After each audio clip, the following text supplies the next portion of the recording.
Hi there! Checking in, are we? You're just in time. We only have 2 rooms left. Since this was chosen as the building site for the new Jade Chamber, we've had a constant stream of people in this area. And not just workers either. Visitors, business people, tea sellers, all sorts. So, business is booming for me today. Very few vacancies. You're lucky you got here when you did. Great! One of your rooms is still being cleaned. I guess it should be ready within the hour. The other room is just through the door on the left. Here are your keys. All right. Hope you enjoy your stay. Please excuse me, I'll leave you to it. Shenhe, you should go get some rest. We'll hang around outside until the other room's ready. Paimon's gonna go see if there's anything good to eat around here. Paimon couldn't help but notice one of the guests walk in with a huge grilled chicken drumstick before. Let's buy one for Shenhe too. All right. I will head to my room for now. If you need anything, don't hesitate to disturb me. I'm a light sleeper. I will hear if you knock on the door. Hey! Isn't that Cloud Retainer? What's she doing here? Let's go and say hi.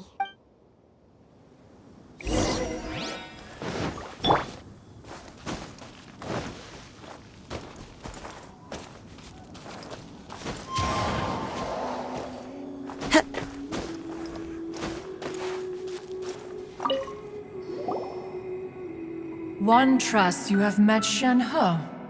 So, are you getting along quite well?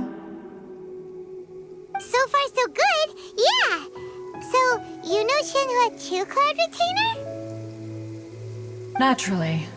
Save for Ganyu, who spends the majority of her time in Liyue Harbor. All the Adepti living today are acquainted with Shenhe to some degree. Cool. So, what's her Adeptus name anyway? Calling her Shenhe feels kind of friendly, but also kind of disrespectful. So Paimon's thinking maybe it'd be better if we called her by Her Adeptus name? Why, pray tell, would Shenhe have an Adeptus name? don't... On this latter point, you are correct. However, Shenhe is human. Oh, right. Wait, Paimon neither! This is a real surprise! Do you mean to say that she presents differently from ordinary human beings? Well, to start with, her problem-solving methods are extremely direct. Ah, yes. She was like this all those years ago when one first met her. In this respect, she has not changed. One first found Shenhe by chance in a cave. One was passing by and sensed the presence of a god's remains. Being of an ever-vigilant disposition, one entered immediately to inspect the scene. Inside was Shenhe, then aged around 6 years old. In her hand, she held a dagger with which she was confronting a monster that was the god's remains incarnate. That sounds so dangerous. When one arrived, she had already been locked in confrontation with this monster for several days. Most mortal children are fragile, both physically and mentally, and are highly reliant on their parents for survival, but not so her. That she was able to endure such terrible danger was due not only to her strong willpower, but also to the bloodlust and homicidal instinct with which she was born. One dealt with the monster, yet she still refused to lower her guard. She even pointed her dagger in one's direction and remained ready to strike. Only after she was satisfied that one had no intention to cause her harm did she finally relent. She then passed out without uttering a single word. In other words, if you hadn't passed by that day, Shenhua might have... Not necessarily. Upon one's arrival, one could sense that the god's wrath was gradually receding. Even had the stalemate continued, one suspects that Shenhe may have still emerged the victor of the confrontation. That's still so dangerous, though. Why was a tiny little kid battling against the wrath of a god in the first place? Alas, the mortal world is rife with suffering of every kind, and she had experienced her fair share of this, even at a tender age. Seeing that she was homeless, one decided to adopt her. Indeed, it is one to whom she refers. Shenhe has an extraordinary constitution, making her well adapted to practicing the Adepti arts. All the Adepti cherished her talents, and so we were willing to train her. However, her homicidal urges did not subside with age. Rather, they grew stronger day by day. Mooncarver once performed a divination for her. He declared that her fate is to bear the curse of calamity. Consumed by malevolent energy, she is prone to bring harm to those around her. Such is the magnitude of the danger this poses, that her soul must be bound with red ropes to keep her homicidal instinct at bay. The red ropes have indeed served to keep her calmer and more content. They also seem to have rendered her somewhat inexpressive. Perhaps the red ropes are so powerful that they have suppressed some of her other emotions as well.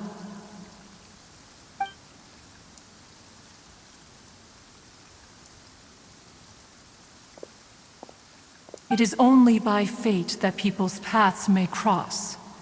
Now that Shenhe's path has crossed with yours, please be sure to treasure the gift that fate has given you, and take good care of her. Oh, now Paimon gets it. You came out here to check up on Shenhe because you were worried about her, didn't you? Huh. You dare draw such a facile conclusion on the nature of one's present excursion? Incorrect. The truth is that while Liyue Harbor may seem peaceful today, danger is always lurking in the shadows. Ningguang once made a bold assertion that this is to be the era of the contract between Liyue and the humans. Well, one is most curious to observe how she will respond to the coming storm. If she handles it admirably, one is willing to be a witness to her achievements. But if she does not, the Adepti shall not hesitate to seize control. Let us conclude our conversation here for today. One has occupied enough of your time, and night is approaching. Be sure to get ample rest.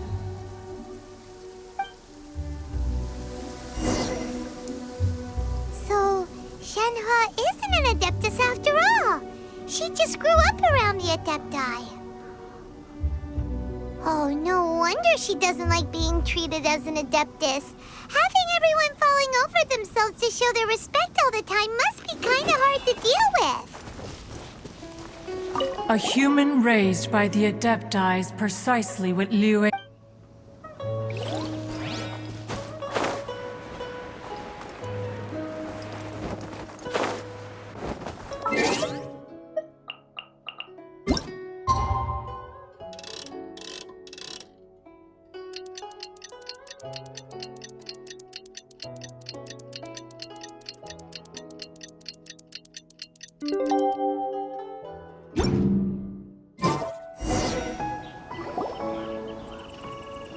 Hey, so, Shenhe... Master has relayed my situation to you, I take it. Oh? How did you know? I'd intended to wait until you came back before going to sleep, but I didn't hear you come in. I was worried that something may have happened to you, so I went outside to check and caught sight of my master. On top of this, you have been acting very strangely around me this morning, causing me to suspect that my master must have told you everything about me. After all, Master is very talkative. Sorry, Shenhua.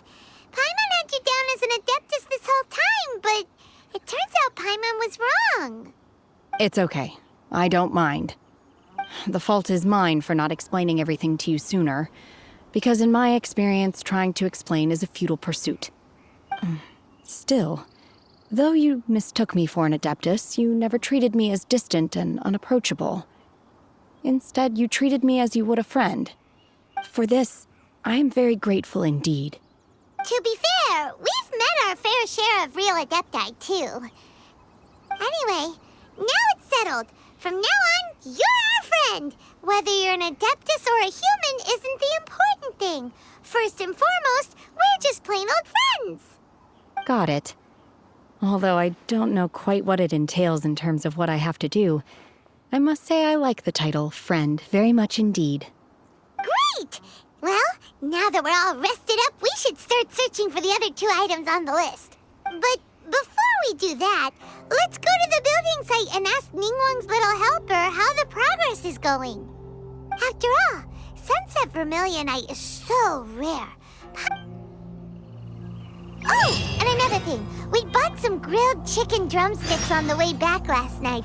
There was a place just outside. Here's one for you, Shenhua. Try it!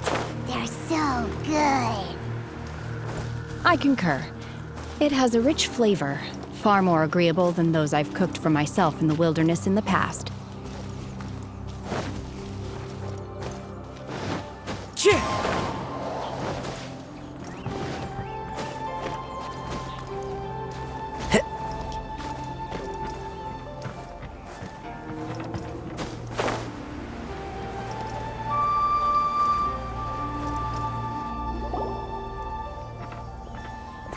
Look! The Jade Chamber is floating into the sky!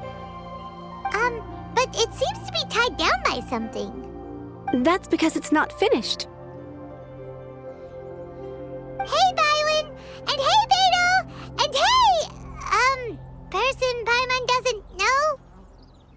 Given the enormous scale of the Jade Chamber, we split the construction work into 2 phases to make sure the structure remains balanced. Before we find some suitable plastrite, we build the Jade Chamber's keel at ground level. Once the plastrite is ready, we place it into the keel and let the partially constructed Jade Chamber rise up to the height of the surrounding mountain peaks. The remainder of the construction work is then carried out at that altitude. Once everything is ready, we release the iron tethers and allow the Jade Chamber to rise to its target altitude. Miss Bywin, we've brought some new materials to submit. One moment, Albie. The construction work has only been able to progress this rapidly thanks to the plastrite provided by you. Lady Ningguang is most grateful and looks forward to seeing more of your work. Wow, can't believe you sourced the plastrite so quickly. Beto? You're joining the Jade Chamber contest too? Sure am. I happened to get my hands on a chunk of Sunset Vermilionite on a voyage a while back, so... Huh. So even though it's rare, we're not the only ones who managed to get a hold of it. Oh, I've got some introductions to do. This is the renowned Miss Yun, or Yunjin, probably the most famous figure in the Liyue opera scene. Greetings. These 2 are Paimon and the Traveler, both good buddies of mine. And this is... sorry, not sure we've met. Shenhua. I am their friend. Good to meet you. A friend of a friend is my friend too. Or, as I like to say, a mate of a crewmate is part of the crew. Miss Yun is also here for the contest. Turns out she needed to borrow a boat, so we came together. It's an honor to finally meet you both. I've heard much about you.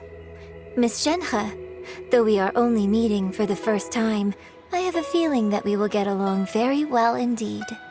To be honest with you all, I am in great need of this opportunity to ask Lady Ningguang a question. That's why I joined the contest. Thanks to my father's connections, I was able to acquire a specimen of the plastrite required. Fortunately, it was approved for submission, despite being a little on the diminutive side. Wow. So it looks like the three of us are competitors now. Excuse me for prying, Miss Shenhe, but are you competing as well? No, I don't have any questions for Ningguang. I just wanted to help him win. In that case, I have a proposal to make. Lady Ningguang said that the first 3 contestants to procure all 3 materials will be awarded the chance to ask a question. Well, there are 3 teams here. We can split the prize between us. Instead of competing against each other, we could work together to secure the top 3 places between us. What do you think? Sounds great, but how does it change things exactly? I think I see where you're going with this, Miss Yoon. The plastrite was the most difficult item to source by a long shot. Luckily, all 3 of us managed to get our hands on it. The 2 remaining items aren't quite so rare, so as long as one of us finds a way to source it, the other 2 can hop on the bandwagon. How'd I do? Is that what you had in mind? Precisely. Huh. Interesting approach. Okay then. All right, I'll go first. I have some leads on these wonder cores. From what I've heard, the core itself is really not that difficult to make. The hard part is getting hold of the ore used as raw materials. I'm gonna head back to the ship and ask Suling if he's heard of them. You guys... We will head into town and seek advice from Master Zhang of Hanfeng's Ironmongers. Thoughts?